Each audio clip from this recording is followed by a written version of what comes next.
This is Unity, Joy of Life. I'm Nancy Norman, and this is your weekly wisdom.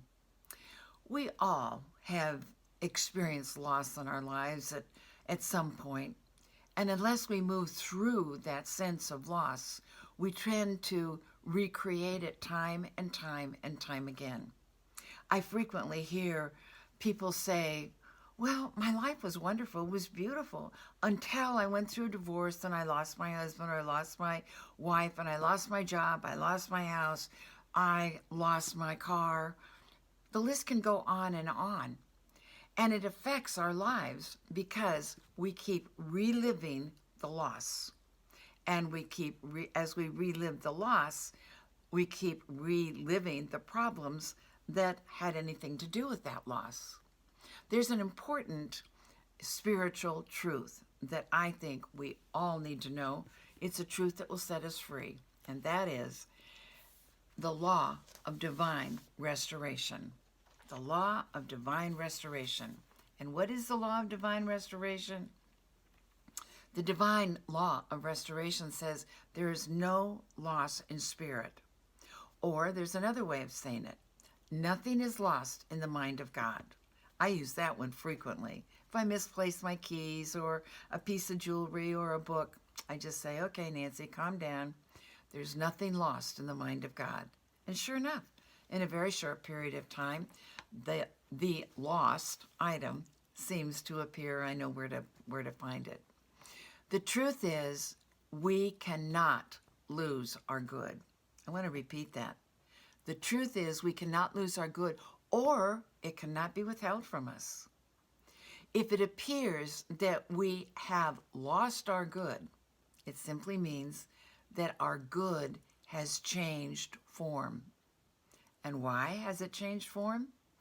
It has changed form because it is good that we have outgrown. We've outgrown. So, when your good seems to leave, let it go. Let it go. Because God always gives the increase. God always gives the increase.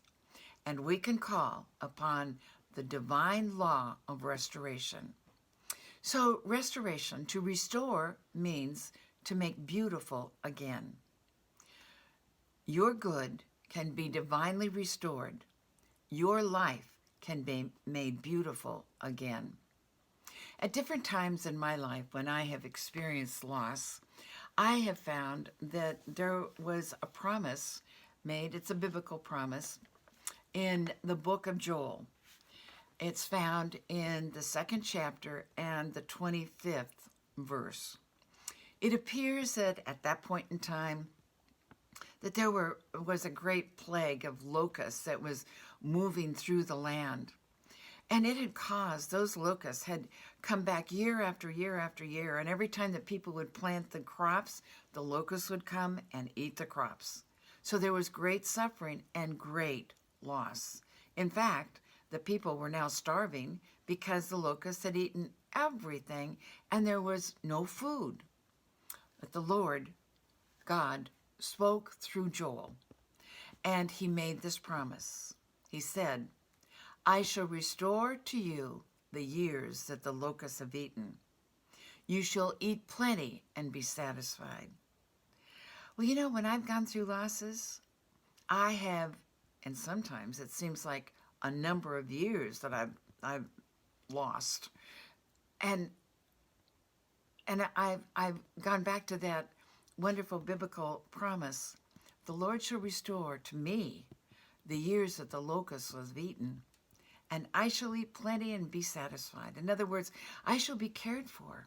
My life will be restored. All the good that appears to have been taken from me shall be replaced, shall be restored, and I will be prospered. I will be happy because the Lord, God, has prepared unlimited good for each and every one of us.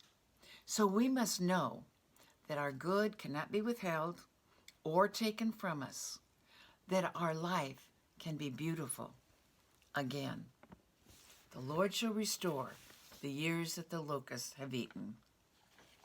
I want to share with you something from a book called Open Your Mind to Prosperity. It's by Catherine Ponder. And she has a whole chapter on the law of restoration. And she says, you can invoke divine restoration by declaring often, I call upon the power of divine restoration. My good of past and present is now divinely restored to me. All the blessings that should have been mine are still available to me in whatever present form is best. They have not been lost. They still come forth in God's own wise and perfect ways. I claim my present blessings now.